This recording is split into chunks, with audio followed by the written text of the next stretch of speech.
Assalamualaikum warahmatullahi wabarakatuh. Jumpa lagi bersama saya Atma Fuji Izati dalam Bincang Demokrasi. Nah, kali ini Bincang Demokrasi akan berbeda dengan Bincang Demokrasi sebelumnya. Karena saat ini saya sudah berada di kantor Tenaga Pendamping Profesional Provinsi Lampung untuk berbincang langsung dengan koordinator provinsi terkait problematika BLTDD yang ada di masyarakat. Nah, untuk lebih tahu seperti apa nih problematika dan kemudian nanti kita akan menjelaskan secara langsung penjelasan dari Korprov Program P3MD Lampung, Bapak Masuri. Untuk lebih jelasnya, ikuti saya terus.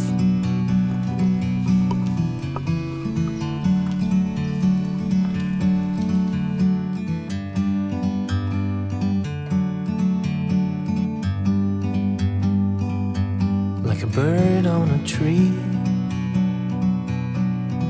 I'm just sitting here.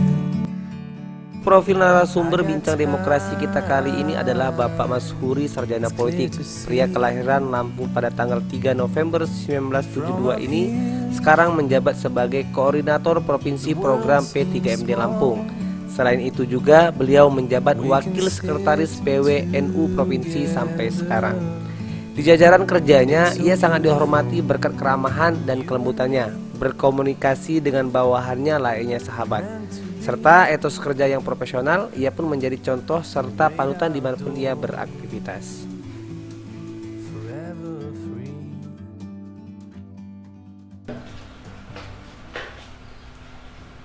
Assalamualaikum Bapak. Waalaikumsalam warahmatullahi wabarakatuh. Kita dari Unix TV, Pak. Oh ya, silakan duduk. Sekarang saya sudah berada di kantor Tenaga Pendamping Profesional Desa Provinsi Lampung. Saya Atma Fuji Izati, inilah Bincang Demokrasi. Dan saat ini saya sudah bersama dengan Koordinator Provinsi Program P3MD Lampung, yaitu Bapak Masuri. Selamat siang, Bapak. Selamat siang. Iya, terima kasih Bapak atas waktunya sudah berkenan meluangkan waktu hingga kemudian kita bisa sharing bersama di Bincang Demokrasi. Nah, tema kita hari ini adalah BLTDD untuk siapa? Jadi kita akan mengupas tuntas problematika yang terjadi di masyarakat, di desa, tentang apa sih sebenarnya yang menjadi masalah terkait BLTDD ini. Karena banyak sekali nih, Bang, izin ya Bang, manggilnya Abang aja nih. Siap, nggak apa-apa.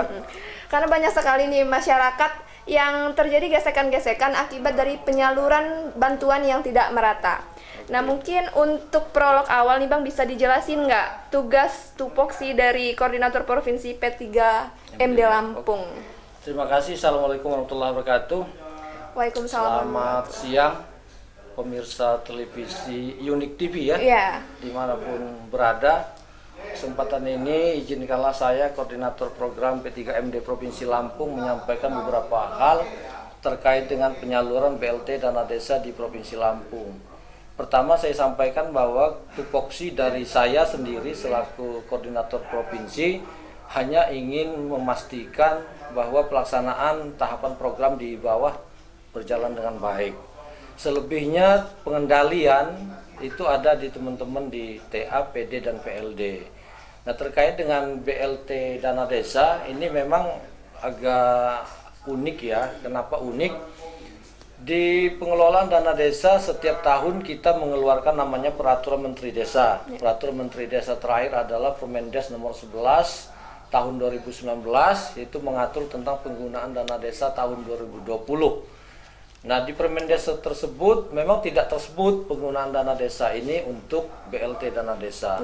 Cuman karena ada kejadian pandemi COVID-19 yang mewajibkan kita semua elemen bangsa untuk turut serta dalam rangka menanggulanginya, maka Kementerian Desa melakukan perubahan atas Permendes 11 itu menjadi Permendes 6 tahun 2020, di mana salah satunya diatur bahwa dana desa bisa digunakan untuk BLT dana desa. Nah, dalam rangka melaksanakan amanat Permendes itu, teman-teman di lapangan sudah melakukan proses pendampingan. Karena selain diatur oleh Permendes, dana desa itu kan diatur oleh PMK, namanya Peraturan Menteri Keuangan sebagai pihak yang memiliki anggaran. Nah, di dalam PMK tersebut disampaikan bahwa dana desa dipergunakan untuk BLT, bantuan langsung tunai, sebesar 600.000 selama 3 bulan, yaitu Juni, Juli, dan April, Mei, Juni. 3 bulan. 3 bulan ya, itu yang pertama. Nah, oleh karena itu teman-teman di lapangan sudah melakukan ini. Nah, memang karena ini datangnya di tengah ya, di tengah proses perencanaan desa yang sudah kita mulai dari tahun kemarin, Iya. sehingga banyak anggaran-anggaran yang terpaksa memang harus digeser kepada penggunaan untuk BLT. Nah, di dalam proses BLT sendiri, di amanat PMK maupun Permendes itu bahwa disampaikan BLT dana desa diperuntukkan untuk Ya. masyarakat miskin di desa di luar penerima. Nah, ini yang mungkin menjadi catatan ya, yang mungkin tidak banyak semua orang tahu. BLT dana desa diperuntukkan masyarakat miskin desa yang terdampak COVID-19 di luar Ya. penerima PKH, BPNT maupun kartu prakerja. Ini syarat utamanya. Sebetulnya ini 3 poin ini yang menjadi syarat yang dicantumkan di dalam PMK 40 maupun di Permendes nomor 6. Ya. Nah, berbekal aturan inilah kemudian teman-teman di lapangan melakukan proses pendataan. Nah, proses pendataan ini yang akhirnya kami menemukan kendala. Karena kan di aturan tadi itu non PKH, non BPNT, dan non prakerja. Ya. Artinya kami kan harus memastikan dulu penerima PKH, penerima BPNT ini dan prakerja ini siapa. Ya. Nah, dalam rangka menunggu ini yang menjadi kendala. Karena kan 3 hal ini kan bukan di kami ya.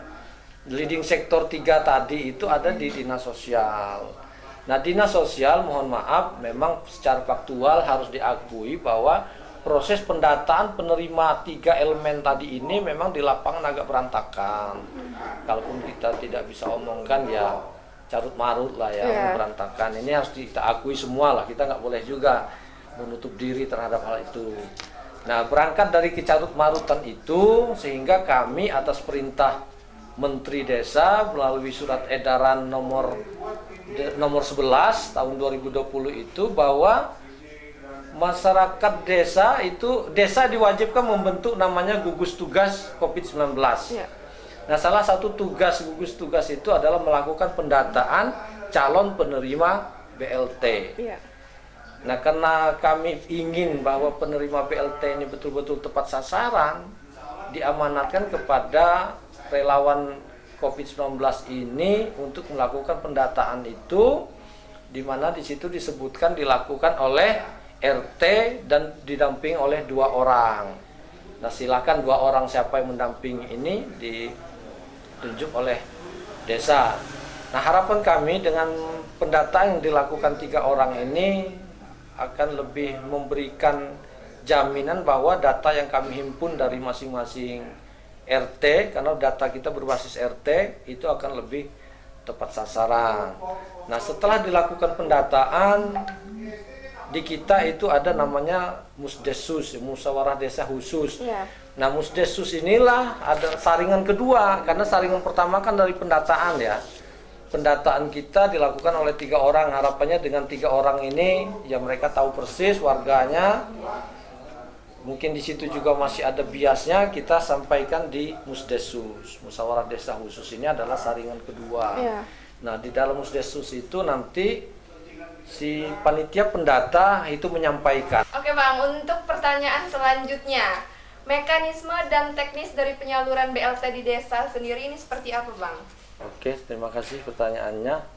Sebetulnya mekanisme pencairan BLT dana desa ini cukup panjang ya, karena sesuai dengan amanat dari Permendes yang kita jadikan acuan, itu pertama itu dilakukan pendataan ya.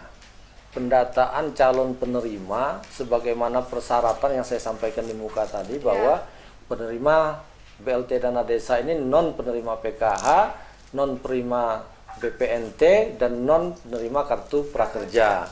Nah, dengan dasar itu kita menyisir masyarakat-masyarakat yang masuk di dalam kategori tersebut. Nah, pendataan ini dilakukan oleh 3 orang relawan desa. Yang kita harapkan 2-nya itu adalah RT, 1-nya silakan nanti siapa yang dipercayakan untuk melakukan pendataan. Kenapa harus 3 orang? Dengan adanya 3 orang melakukan pendataan, paling tidak kan ada proses validasi verifikasi secara internal di mereka yang melakukan pendataan. Ketika si A mendata, oh ini satu bilang, oh ini nggak pas Pak, oh, kita coret, atau sebaliknya.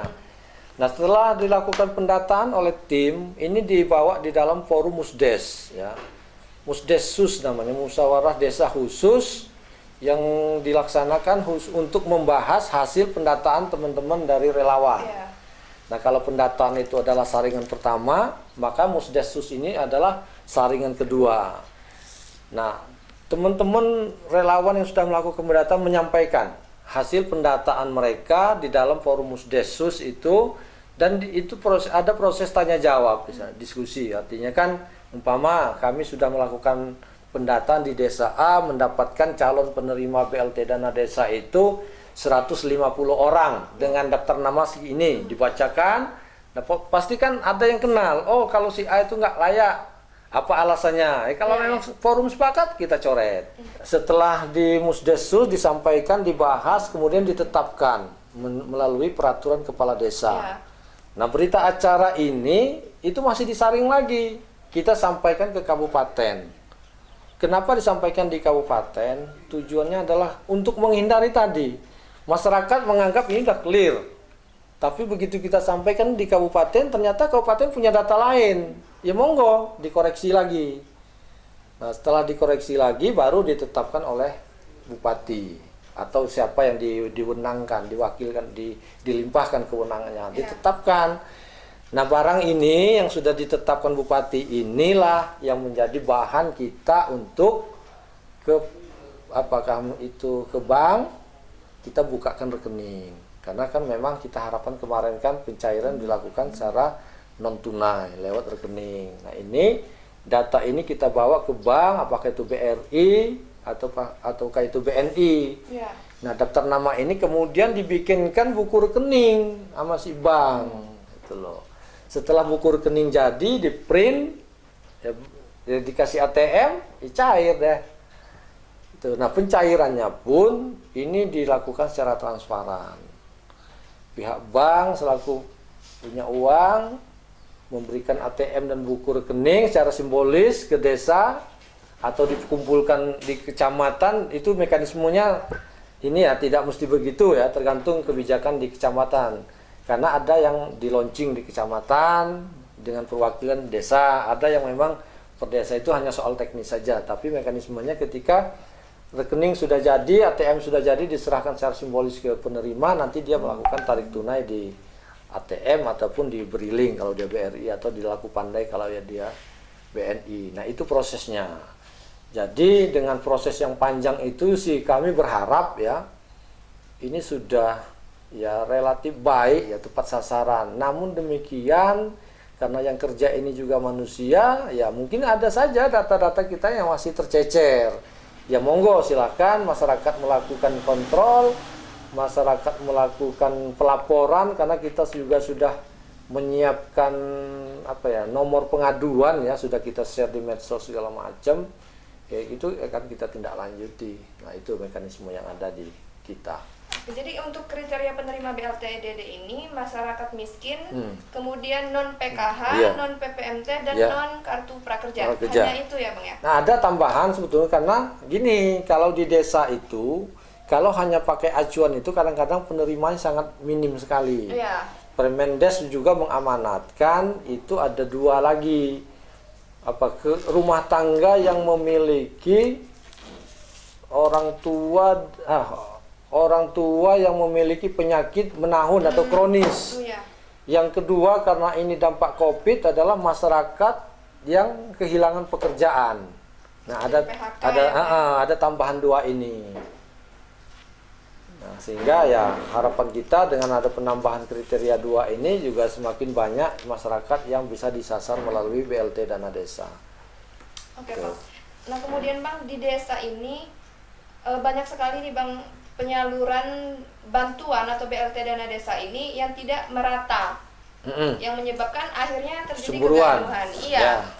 Nah ini sebenarnya terkendalanya ada di mana sih Bang? Kenapa terjadi demikian? Oke. Ya sebetulnya kan memang karena panjang tadi ya Iya. tahapannya ya. BLT dana desa untuk sampai ke penerima itu kan prosesnya lumayan panjang. Nah memang ya ketika pendataan kami sedang lakukan, perintahnya non PKH non sekian, sementara kami tidak punya daftar siapa sih penerima PKH di desa itu, siapa penerima BPNT di desa itu, dan siapa penerima kartu prakerja di desa itu kami nggak punya. Memang desa juga tidak punya data itu, Bang? Sebagian besar ya, saya nggak bisa pastikan 100%, tapi sebagian besar laporan dari pendamping kita mereka tidak punya. Jadi siapa penerima PKH mereka nggak punya. Apalagi kalau masyarakat penerimanya itu tidak proaktif melapor, itu udah hilang datanya. Nah itu yang pertama, Ya. terkait dengan lambatnya sinkronisasi data ya. Artinya kan karena PKH BPNT itu kan ada di dinas sosial, sementara BLT dana desa itu ada di kami pendamping. Ya ada perintah untuk menunggu ini selesai. Nah pihak dinas sosial karena ada perluasan penerima PKH dan BPNT, sehingga kami diminta menunggu untuk itu selesai. Nah cuman ketika ini kami tunggu sepertinya akan terlalu lama, Ya. sehingga ya kita sambil jalan. Nah kita sambil jalan. Nah ada yang jalannya cepat, ada yang jalannya lambat. Seperti di Kabupaten Tanggamus, Pesawaran, Pringsewu, Lampung Selatan, ini kebetulannya lambat jalannya ya, karena memang nggak bisa disalahkan mereka. Mereka konsisten dengan Permendes yang mengatakan penyaluran dana desa itu secara non tunai. Ya. Tuh, jadi mereka murni melaporkan itu ke bank mencetak rekening. Nah ini masalahnya di sini. Jadi, kalau ditanya ada yang sudah cair ada yang belum, salah satunya ini nih. Kemampuan BRI untuk melakukan cetak buku rekening dan ATM itu sangat terbatas. Informasi dari teman-teman di lapangan, satu unit bank BRI itu hanya mampu mencetak 200 buku per hari. Ya bayangkan kalau satu kabupaten, karena kayak Pesawaran ini kan unitnya bagian dari cabang Pringsewu. Begitu juga Tanggamus, jadi yang mengerjakan unit. Iya. Nah, jadi kalau penerima BLT sekabupaten Pesawaran itu 30.000 KK, ya bisa dihitung sendiri. Nah, jadi ini sebetulnya yang sedang dikerjakan. Jadi memang ya nggak salah juga masyarakat mempertanyakan karena ada yang sudah cair. Iya.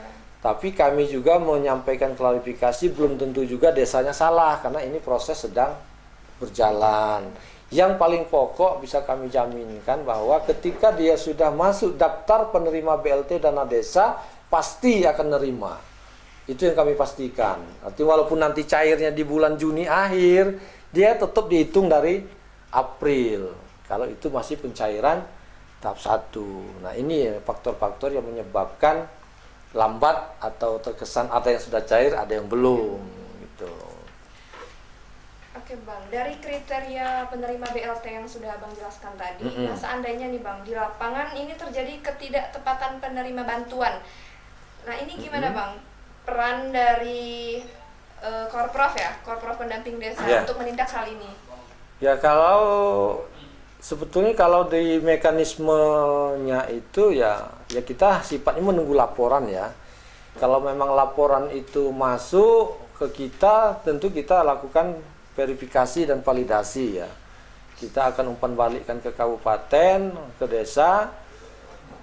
Ya harus ya, tapi kami nggak bisa juga menjudge bahwa ini pelanggaran ya, karena di desa teman-teman juga paham dinamikanya kan juga memang cukup tinggi, apalagi kalau ada pekon atau kampung yang menjelang pemilihan, ini kan agak-agak titik kritisnya di situ. Nah, tapi paling tidak kalau memang dia tidak memenuhi kriteria, ya monggo aja dilaporkan, nanti kita lakukan perbaikan data, ya kita harus musdes ulang. Dan kalaupun ya tidak bisa lewat kami ya karena ya ini masuk ke ranahnya APIP ya, apa namanya APIP itu aparat penyidik ya, yang kayak inspektorat segala macam itu. Nah, itu masuk ke ranah mereka, itu bagian dari temuan. Tapi sejauh ini sih relatif kecil ya. Kalaupun ada itu bahasanya itu perluas pelonggaran relaksasi kriteria. Karena saya sampaikan tadi, kalau mereka mengacu kepada kriteria awal hanya 3, tambah yang 2 tadi itu penerimanya sangat minim, mereka berkreasi menambah kriterianya itu dilonggarkan gitu loh. Mungkin seperti itu yang banyak sehingga terkesan salah, tidak tepat sasaran. Sebagai contoh, kehilangan pekerjaan. Ini kan tafsirnya kan bisa luas ya. Di rumah dia punya mobil. Tapi itu kan mobil angkot. Dengan kondisi pandemi ini kan angkot nggak jalan. Otomatis karena penghasilan utama dia dari angkot, ini ada di desa tertentu dia dapat. Jadi orang loh, itu rumah itu punya mobil kok dapat. Nah, yang seperti itu sebetulnya. Nah, makanya ini kita agak harus jeli melihatnya gitu. Kalau memang dia punya mobil tuh karena angkot dan angkot itu menjadi penghasilan utama, dia dapat sih sah-sah saja gitu loh. Ini ada informasi Bang bahwa ada penambahan durasi terkait bantuan BLT-DD ini seperti apa Bang? Oh iya, memang ini kan ya tadinya mungkin pemerintah berpikir cukup 3 bulan ya. Bantuan langsung tunai dana desa untuk ya sedikit membantu masyarakat yang terdampak dari sisi ekonomi. Tapi mungkin setelah dievaluasi sampai bulan Juni, dampaknya masih sangat terasa. Oleh karena itu, Kementerian Keuangan sudah melakukan perubahan, namanya PMK 50.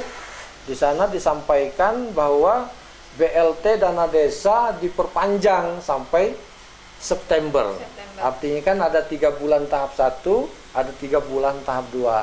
Tapi catatannya, jumlahnya tuh tidak 600 lagi. Berapa Bang? Nah ini yang jumlahnya hanya 300. 300. Nah, Setelah tahap pertama. Setelah tahap pertama. Jadi Juli, Agustus, September itu nilainya itu hanya 300. Jadi kalau nanti masyarakat mungkin nerima BLT itu di bulan Juli atau Agustus nerimanya cuma 300, ya coba dipastikan. Itu kalau memang bisa jadi ini memang BLT dana desa tahap 2. Jangan begitu dapat 300 langsung bilang ini BLT DD-nya dipotong. Karena memang aturannya hanya 300.000. Oke Bang, terakhir Bang, mungkin harapan dan closing statement-nya untuk masyarakat dan semua pihak. Terkait dengan ini ya, yang mengelola bantuan dana desa lah ya, atau bantuan sosial di desa. Ya mungkin ini juga sebagai closing statement dari saya ya. Pertama tentu harapan saya dengan jajaran saya ya, selaku pendamping desa mulai dari PLD sampai ke TA untuk tidak henti-hentinya melakukan sosialisasi, memberikan pelajaran, informasi kepada masyarakat terkait dengan apa sih BLT dana desa itu, sehingga apa kesalahan tafsir atau kesalahan persepsi terkait ini secara perlahan bisa kita kurangi. Yang kedua, kepada pihak-pihak lain ya yang terkait dengan apa jaringan pengaman sosial yang ada di masyarakat, bukan hanya bantuan langsung tunai dana desa ya, karena kan bantuan sosial yang ada di desa ini kan banyak, ada bansos, ada BST, ada PKH, ada yang macam-macam. Ya saya berharap momentum kisruh ya, kalau saya bisa katakan kisruh terkait pendataan kemarin ini bisa kita jadikan momen ya, momentum bagi kita semua untuk melakukan sinkronisasi data. Karena apa? Sinkronisasi data ini sangat penting agar bantuan sosial, bantuan jaringan pengaman sosial yang diberikan oleh pemerintah itu bisa tepat sasaran.